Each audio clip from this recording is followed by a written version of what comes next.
Бұл әдеттегідей Тимур. Таңертең ерте тұрып, ең керемет тап-таза суға шомылып, өзінің тренировкасына шығуды жөн көреді.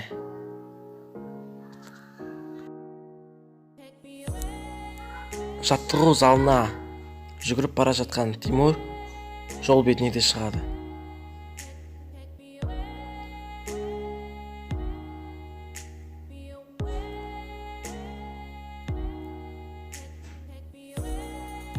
Осы кезде оның алдынан Антония тап болады. Тимур сол кезде: "О, Антония, сәлем. Мұнда не істеп жүрсің?" деген кезде Антония: "Хей, сәлем, Тимур. Сол, мен де сенімен бірге тренировкаға шығайын деп жатыр едім. Сені көргеніме қуаныштымын." Осы кезде Тимур Антонияға: "Ендеше көп кідіртпей кеттік жаттығу залына" деп екеуі кетіп қалады. Біраз уақыттан соң екеуі жаттығу залына да жақындап қалды.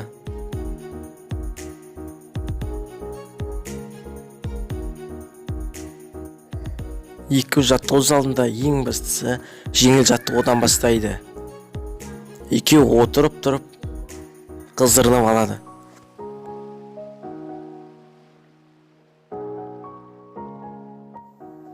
Қыздырынып болған соң отырып жүре бастайды.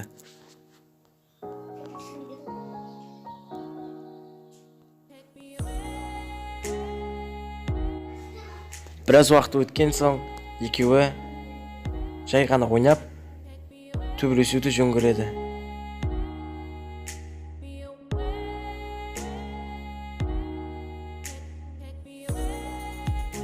Осы сәтте Тимур Антониядан жеңіліп қалады.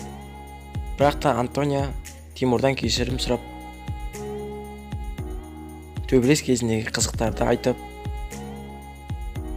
күледі.